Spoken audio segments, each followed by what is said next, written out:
berakibat dia akan, karena dia tidak sekolah, tidak berpendidikan, itu ya kemudian dia kehidupannya jadi miskin lagi, jadinya miskin struktural itu bisa kayak gitu.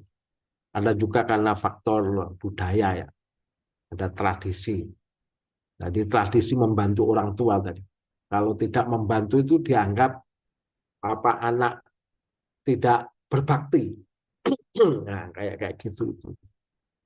Kemudian juga ada faktor pendidikan yang mahal, pendidikan yang jauh. Jadi di sekitarnya itu tidak ada fasilitas atau tidak ada lembaga pendidikan. Itu juga berakibat apa dia jadi pekerja.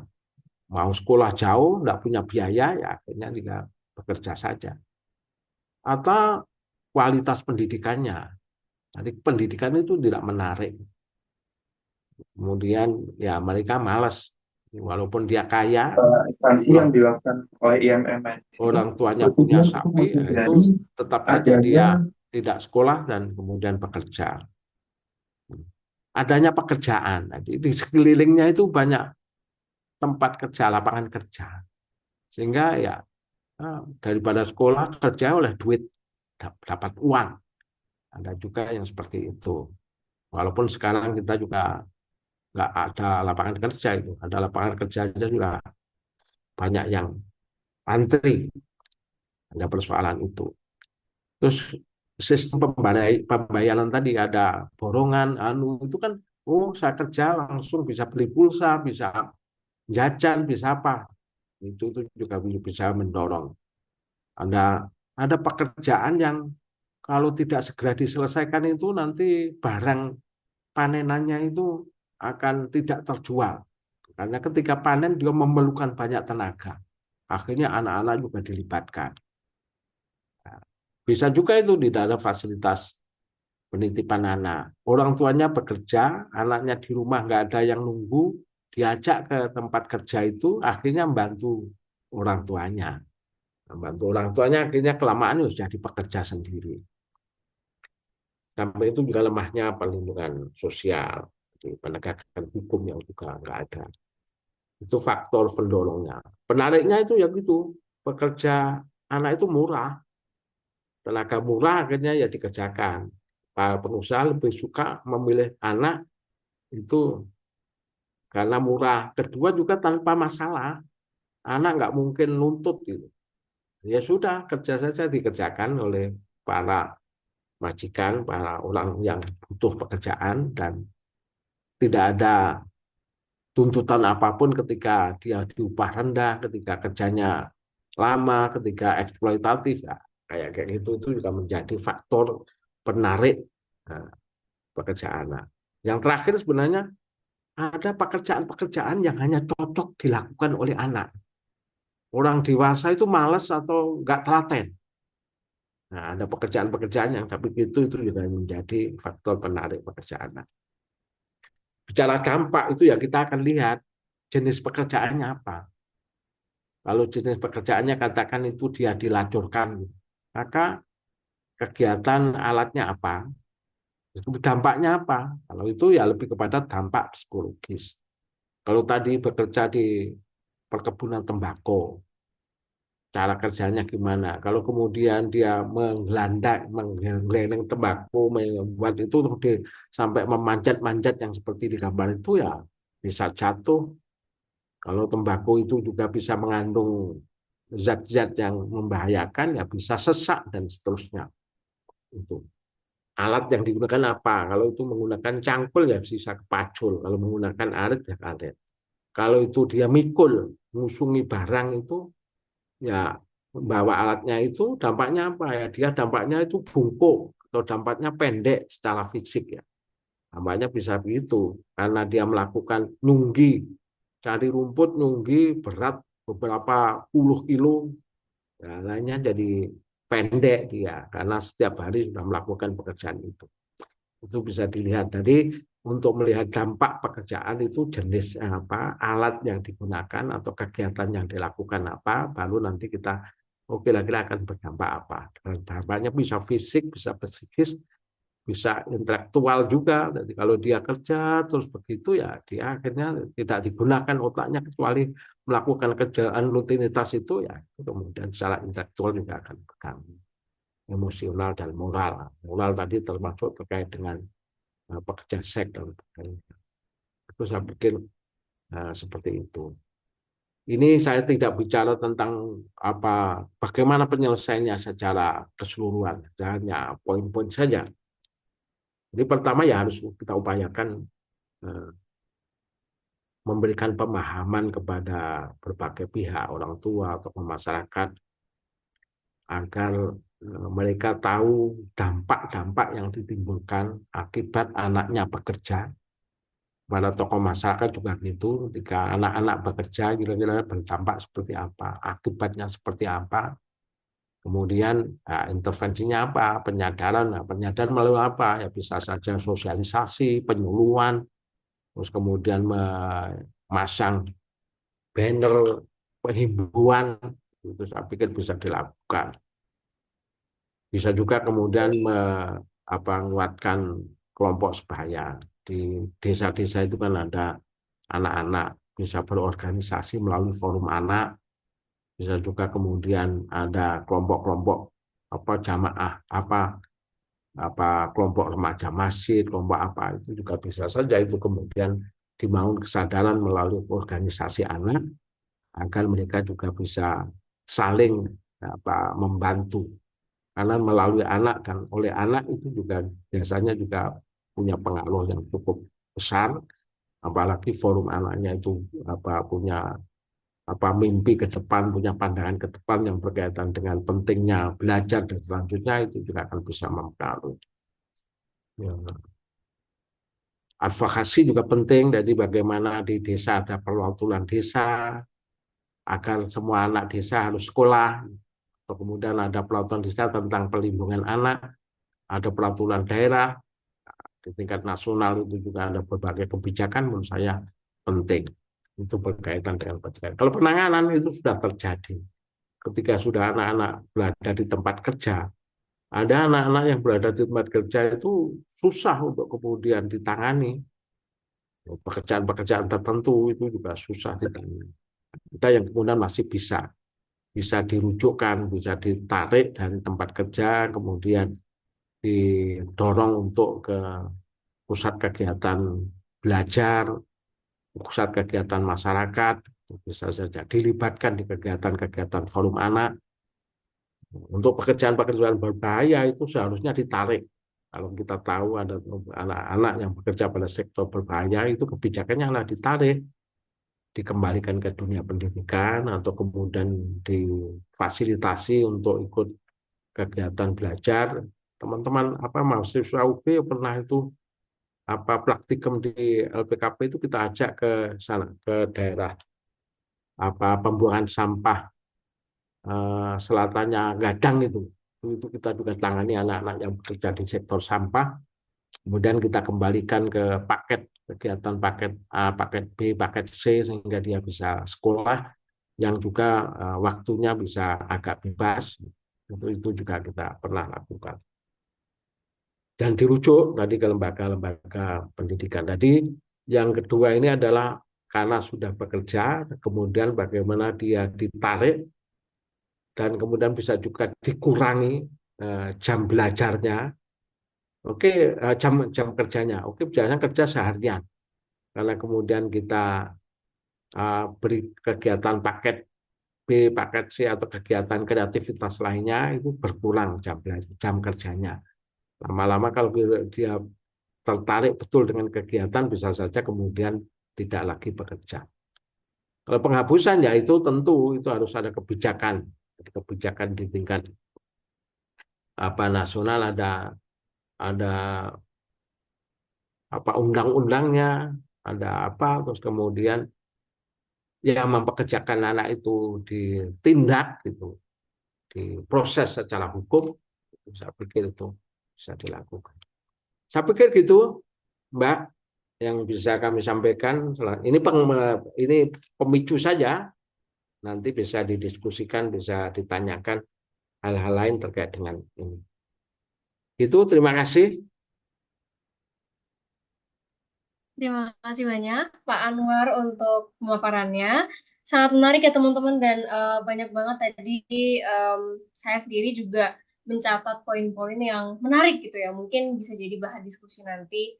Nanti bakal kita diskusikan lagi ya. Mungkin sementara itu terima kasih untuk Pak Anwar untuk pemaparannya. Mungkin kami lanjutkan dulu ke pemaparan kedua oleh Kak Abelivio Subandi, lalu nanti kita lanjutkan oleh sesi question and answer dan diskusi bersama ya teman. Mungkin aku sapa dulu Mas Abel, karena tadi sudah menyapa Pak Anwar, Mas Abel juga harus disapa. Halo Mas Abel di tempat, gimana kabarnya? Ya, baik, baik. Kabarnya baik, baik. Alhamdulillah. Eh, Teman-teman gimana? Mbak Belva gimana? Alhamdulillah baik kabarnya teman-teman. Ya, Alhamdulillah juga hari ini ada yang nanyain kabarnya ya teman-teman semua. Terima kasih Mas Abel. Mungkin ya. Mas Abel sebagai perwakilan kelompok kami ya juga nggak akan kalah keren ya teman-teman untuk menyampaikan materi Amin, yang amin. juga cukup menarik dan nanti juga jadi teman diskusi kita di hari ini. Mungkin bisa langsung kita mulai Mas Abel. Saya bantu share screen ya. Boleh, boleh. Oke. Hmm,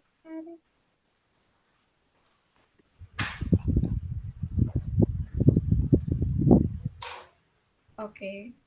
Tempat dan waktu dipersilahkan. Oke, Assalamualaikum warahmatullahi wabarakatuh. Oke, teman-teman, mungkin tolong untuk teman-teman saya ya, teman-teman saya tolong berhenti komentar dulu ya. Jadi eh, biar tidak menjadi distraksi ya takutnya gitu ya. Ya, jadi tolong hormati saya gitu ya. Oke, cukup apa namanya intermezzonya gitu ya. Saya mulai. Jadi untuk presentasi saya hari ini akan berjudul antara pekerja anak, hak asasi manusia dan Indonesia gitu ya. Jadi nanti saya akan membahas bagaimana pekerja anak dalam tinjauan HAM dan bagaimana dalam skopnya itu nanti saya bahas bagaimana di Indonesia itu nantinya dalam ditariknya melewat mulai dari internasional gitu ya teman-teman. Oke, boleh next, Bel.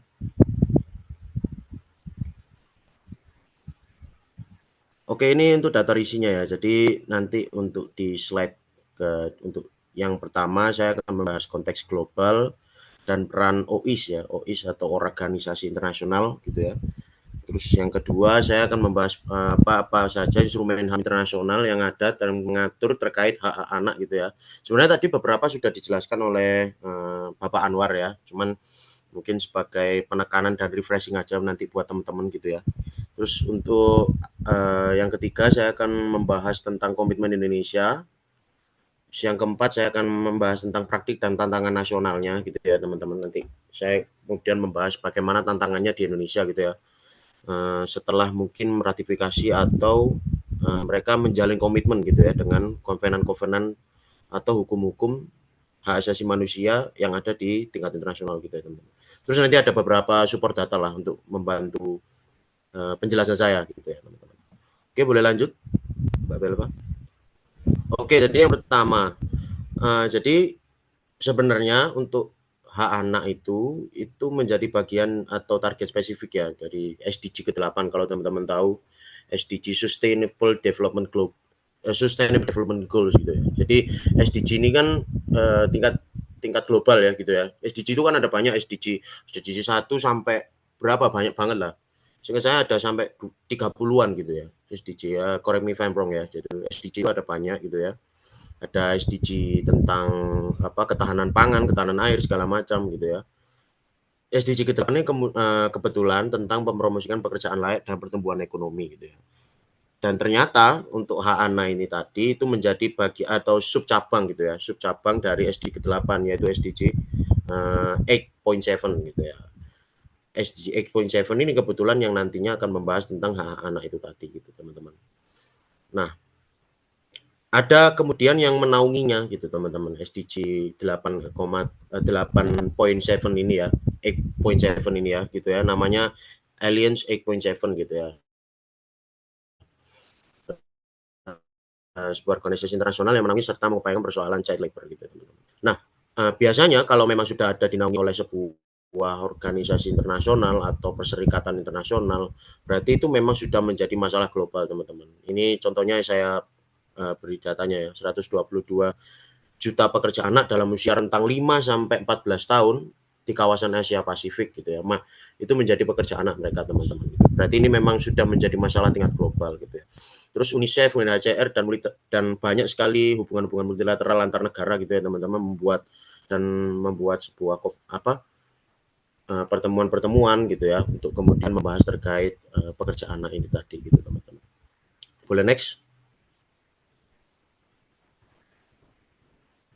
Nah ini ya, jadi sebenarnya banyak sekali ya teman-teman ya beberapa instrumen-instrumen HAM internasional atau hukum-hukum internasional gitu ya yang mengatur soal mengatur soal pekerja anak gitu ya. Tapi kemudian saya melihat ada 3 instrumen HAM internasional yang menurut saya itu paling krusial gitu ya, dan di Indonesia gitu ya. Itu yang yang pertama ada Kovenan Hak Anak CRC gitu ya. Itu disahkan oleh PBB tahun 1989 teman-teman. Terus kemudian sudah diratifikasi oleh Indonesia melalui Kepres nomor 36 tahun 1990 gitu. Jadi itu isinya melingkupi anak berhak dilindungi dari eksploitasi ekonomi gitu ya, dari pekerjaan yang membahayakan kesehatan dan perkembangan mereka sebagai anak gitu ya, dan pendidikan mereka gitu ya. Dan negara wajib menetapkan usia minimum gitu ya. Kalau di Indonesia itu diminimumkan di ketenaga kerjaan itu 18 tahun teman-teman gitu. Cuman kan kemudian bagaimana kita menentukan itu kan masih abu-abu gitu ya. Terus ada ILO ini ya, ILO sudah dimention sama Bapak Anwar gitu ya. Ada ILO 138 sama ILO Convention No 138 dan C182 ya teman-teman. Ini mengatur minimum umur gitu teman-teman. Jadi itu sudah diratifikasi oleh Indonesia yang C138 dalam Undang-Undang Nomor 20 tahun 99 gitu ya. Usia minimum kerja 15 tahun gitu ya.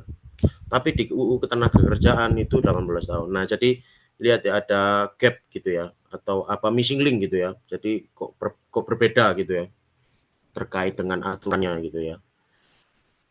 Ini kan ketika ada missing link ini nanti bisa orang-orang cari celah gitu teman-teman. Di celah antar hukum itu tadi gitu. Jadi usia minimum kerja menurut C138 itu 15 tahun gitu ya. Untuk negara berkembang bisa sementara 14 tahun gitu. Yang umur 13 sampai 15 tahun hanya bisa melakukan pekerjaan ringan yang tidak membahayakan pendidikan. Nah, pekerjaan ringan ini yang bagaimana gitu? Apa jaminannya pekerjaan ringan itu kemudian bisa tidak membahayakan pendidikan atau kesehatan mereka gitu ya, atau tumbuh kembang seorang anak gitu ya, teman-teman. Jadi itu yang perlu disorot sebenarnya gitu. Jadi anak yang kurang dari 18 tahun kalau menurut C138 itu tidak boleh bekerja gitu, teman-teman. Bekerja, tapi dengan catatan boleh pekerjaan ringan. Nah, pekerjaan ringan ini kan bagaimana ya gitu ya. Jadi oke, lanjut ke C182 ya teman-teman ya. Ini sudah diratifikasi juga sama Indonesia gitu ya tahun 2000. Masuk UU nomor 1 tahun 2000 ya teman-teman. Melarang segala bentuk pekerjaan terburuk untuk anak gitu ya. Ya macam-macam sudah dimention juga sama Bapak Anwar gitu ya. Ada perbudakan, kerja paksa, pelacuran, pornografi, yang berbahaya lah pokoknya, yang mengganggu tumbuh kembang seorang anak-anak gitu ya teman-teman. Terus ada ICSCR gitu ya, ini hak-hak sipil dan ekonomi teman-teman. Jadi ada di pasal 10 ya, pasal 10, anak-anak harus dilindungi dari eksploitasi ekonomi dan pekerjaan yang membahayakan kesehatan atau pendidikan mereka gitu. Jadi menjamin hak setiap anak itu diwajibkan gitu oleh Kovenan Hak Sipil dan Ekonomi ini teman-teman. Jadi nanti 3 ini akan beririsan. Nah, beririsannya itu di blue spot yaitu perlindungan anak dari eksploitasi dan pekerjaan berbahaya gitu teman-teman. Boleh next? Oke, ini cuma saya menjelaskan gitu ya, fokus utama usia minimum dan kewajiban negara gitu ya dari setiap instrumennya gitu ya. Kalau di ILO itu ya kewajibannya yang menetapkan UU nasional gitu ya. ILO itu menetapkan nasional gitu ya, jadikan undang-undang gitu. Kalau untuk yang hak sipil dan ekonomi, kovenan hak sipil dan ekonomi ya bantuan sosial, pendidikan gratis gitu ya teman-teman. Lanjut. Nah ini cuma apa namanya, kemudian bagaimana Indonesia ratifikasinya itu di tanggal berapa dan apa namanya urutannya itu bagaimana gitu ya teman-teman. Saya rasa tadi Bapak Anwar sudah menjelaskan cukup lah, jadi saya next saja gitu. Nah ini ya teman-teman, jadi mulai masuk ke intinya ya teman-teman. Jadi ini data dari survei Sakernas pada tahun 2023 gitu ya.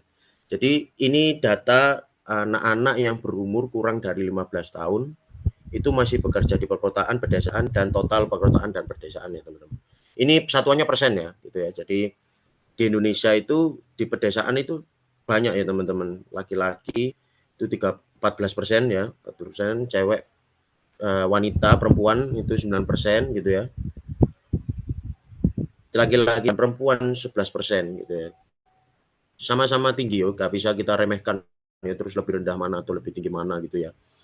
Jadi ya masih tinggi gitu ya. Jadi ini kenapa sih teman-teman? Jadi kalau yang saya lihat gitu ya, sebenarnya kalau saya menyebutnya ini intergenerational poverty gitu ya teman-teman, atau kemiskinan antar generasi gitu ya. Jadi low income household atau rumah tangga yang memiliki penghasilan yang rendah gitu ya, itu biasanya akhirnya membuat sebuah solusi gitu ya, atau mereka datang dengan solusi gitu ya untuk atas kemiskinan mereka itu ya, itu mempekerjakan anak-anaknya gitu ya, karena keadaan itu tadi gitu. Nah karena kemudian mereka terpaksa mempekerjakan anak itu tadi, akhirnya terjadilah intergenerational poverty gitu ya teman-teman. Jadi apa namanya, kemiskinan itu akhirnya diteruskan kepada anaknya gitu. Karena bekerja itu tadi pasti anak ini kan akan terganggu ya pendidikan dan tumbuh kembangnya. Jadi akan terjadi lack of education gitu ya. Nanti karena adanya lack of education tadi, dia pasti akan terhambat teman-teman untuk kemudian dia bisa berkembang dan ya menghasilkan ini ya, ekonomi ya, itu apa penghasilan itu pasti lebih susah gitu teman-teman ke depannya gitu ya. Jadi saya nyebutnya akan terjadi infinite loop of poverty gitu ya, atau perputaran tiada henti ya dari kemiskinan gitu. Tapi somehow gitu ya, somehow saya percaya gitu ya, kalau memang benar betul kata Pak Anwar tadi, ini memang tertanam di masyarakat kita gitu ya, kalau ya memperkerjakan anak ini nggak apa-apa gitu, kan membantu orang tua gitu ya mikirnya gitu. Padahal mereka tidak tahu kalau banyak orang tua ini tidak tahu kalau sebenarnya memperkerjakan anak itu menciderai hak-hak mereka gitu. Saya nggak bilang eksploitasi ya, karena saya percaya nggak pernah ada orang tua yang berniat eksploitasi seperti itu gitu. Cuman mereka kan tidak tahu kalau itu menciderai hak-hak anak mereka gitu ya. Nah, apa Indonesia nggak pernah ngapa-ngapain, Mas gitu? Pernah gitu ya. Indonesia sudah melakukan beberapa, karena ya Indonesia kan juga diawasi ya oleh apa apa ya internasional gitu ya, hak asasi manusia gitu ya, UPR gitu ya. Karena Indonesia itu ada tahunan itu Universal Periodic Review gitu ya, itu laporan HAM gitu ya ke Komnas HAM internasional gitu ya. Itu mereka melakukan laporan. Nah, jadi kalau biar laporannya gak jelek kan ya pasti mereka juga melakukan sesuatu lah atas apa yang terjadi dengan anak-anak yang ada di negeri ini gitu teman-teman gitu.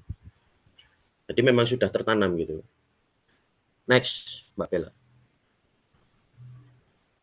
Nah ini untuk data apa namanya, data dukungan saja terkait dengan argumen saya gitu ya. Jadi apakah salah keluarganya, Mas, kalau anak itu disuruh kerja? Gimana menurut teman-teman? Yang salah pemerintah atau keluarga kalau anak itu disuruh kerja gitu? Gimana? Mungkin ada teman-teman yang mau bilang apa mau ngomong. Yang salah kira-kira keluarga apa pemerintah yang salah? Oh keluarga Mas, ya. keluarga Mas sing salah Mas. Karena yo anake kok dipekerjakan gitu ya. Dosa ngono ya. Sik cilik wis di apa masih kecil sudah dipekerjakan gitu ya. Mungkin seperti itu, mungkin ada teman-teman yang mikir gitu. Ya enggak apa-apa hak kalian gitu ya. Atau mungkin ada yang bilang, "Wah, pemerintah Mas yang salah." Apa ada yang bilang, "Oh, Gibran Mas yang salah." gitu ya. Mungkin nyalahin Gibran gitu ya. Ya hak kalian gitu ya. Cuman kita kan harus berpikir gitu ya, sebenarnya gitu ya, harus punya gambaran besar gitu ya.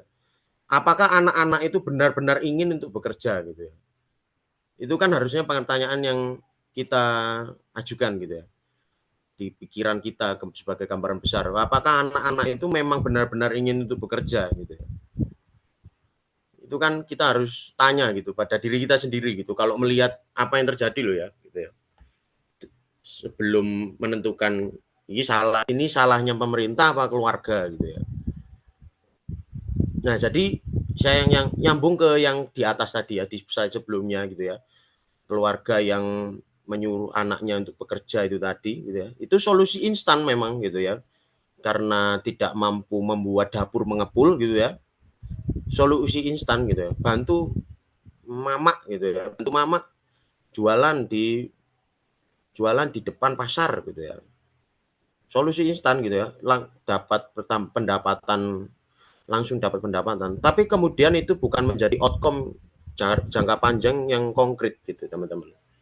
Karena itu apa ya, dia sama saja melanjutkan legacy poverty itu tadi, legacy low income itu tadi ya, gitu ya. Low income itu tadi kepada anaknya gitu ya. Karena anaknya pasti nanti akan terganggu tumbuh kembangnya dan edukasinya gitu dan kependidikannya gitu teman-teman. Dan kebijakan yang kurang akomodir dari pemerintah gitu ya. Jadi kebijakannya kan cenderung populis gitu, langsung BLT gitu ya. BLT bagi-bagi langsung bagi-bagi uang gitu ya, langsung bagi-bagi uang gitu ya. Padahal kan harusnya kurang akomodir gitu ya teman-teman. Ini ada yang bilang MBG Mas Abel, waduh, saya belum berani ke sana ya. Oke, next ya teman-teman. Nah, ini untuk data dukungan juga gitu ya. Ini terkait ini tenaga kerja teman-teman. Jadi teman-teman ingat nggak? Ini kan Gibran waktu nyalon dulu kan bilang saya akan buat 19 juta tenaga, 19 juta lapangan kerja gitu ya. Nah, tapi nyatanya gitu ya, yang kita lihat saat ini ya, sampai sekarang yang enggak ada. Kalau teman-teman tahu beritanya kemarin itu kan ada yang di job fair itu ya. Ada job fair itu kan sampai rame banget gitu ya, job fair itu ya gitu. Nah, jadi kalau di job fair itu kan yang nyari kerjaan pasti kan Genzi gitu loh teman-teman. Jadi kalau ada yang bilang Genzi mager itu sudah nggak relevan sekarang gitu. Karena Genzi ini nyari uang sekarang gitu. Dan Gibran bilang 19 juta tenaga kerja itu kurang konkret gitu teman-teman gitu. Yang ini data terbaru ya 2023 di perkotaan dan pedesaan itu lapangan kerja informal ya. Di pedesaan itu sangat banyak teman-teman. Informal ini artinya ini ya, nggak formal gitu ya. Artinya kalau tidak formal berarti kan terkait dengan aturan kemudian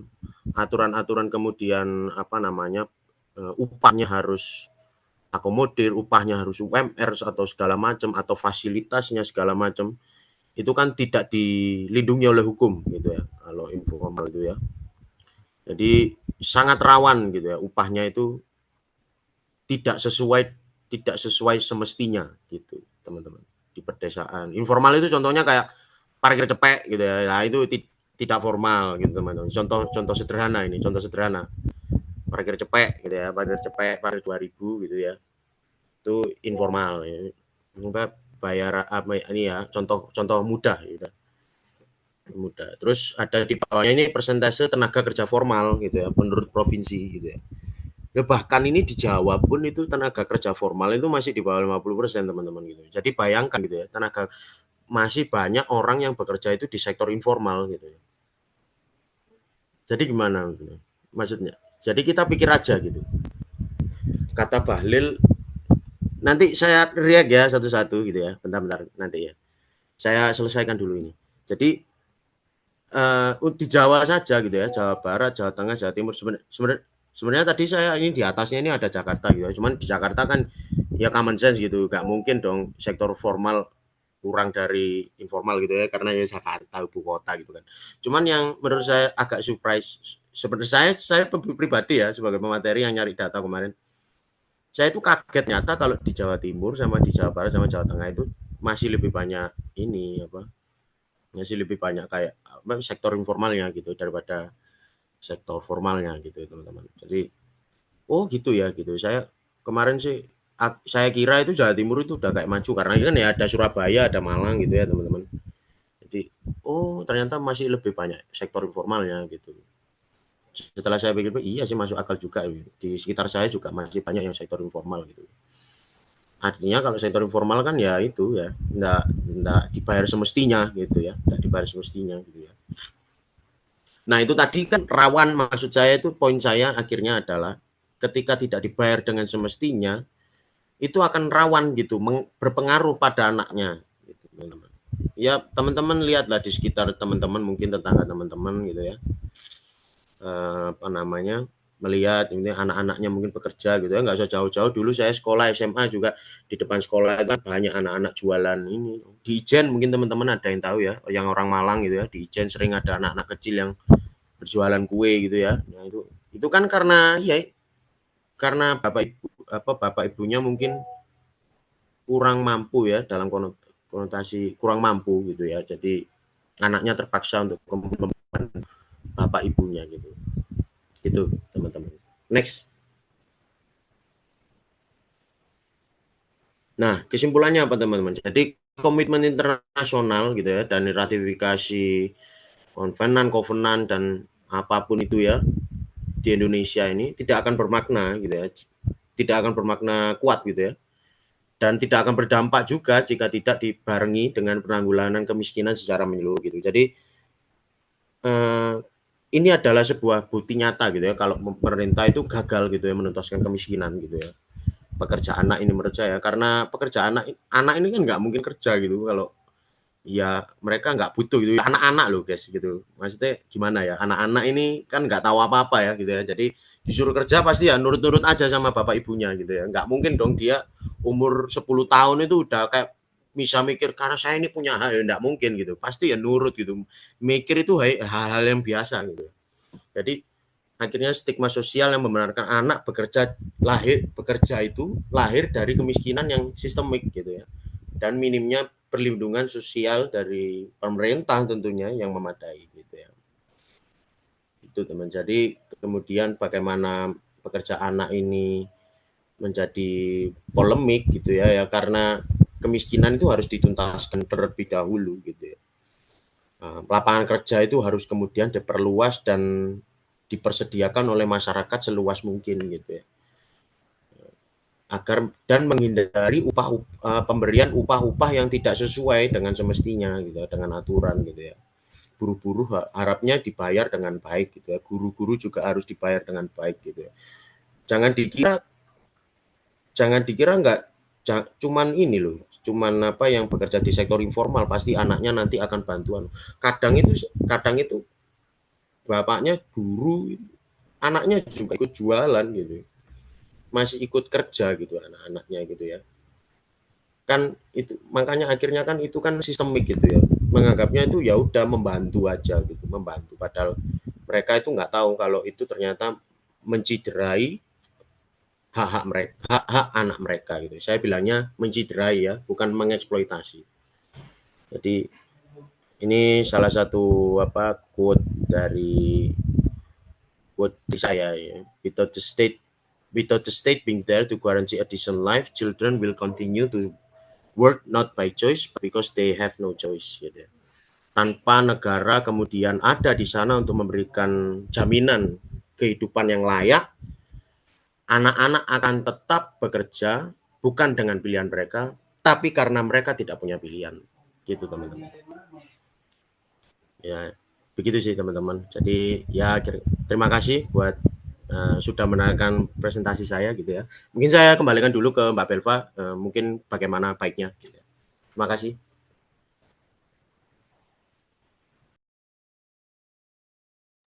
Oke, terima kasih banyak Mas Abel untuk presentasinya yang sangat menarik ya dan cukup relevan dengan konteks politik kita di hari ini ya. Nah, mungkin saya sedikit menanggapi gitu ya dari materi Pak Anwar juga dan Mas Abel gitu. Sama-sama menarik dan mungkin kalau mau merangkum tadi dari Pak Anwar sudah menyampaikan gimana ya mungkin dari pertama itu gimana anak itu diklasifikasikan gitu. Lalu gimana pekerja anak itu diklasifikasikan.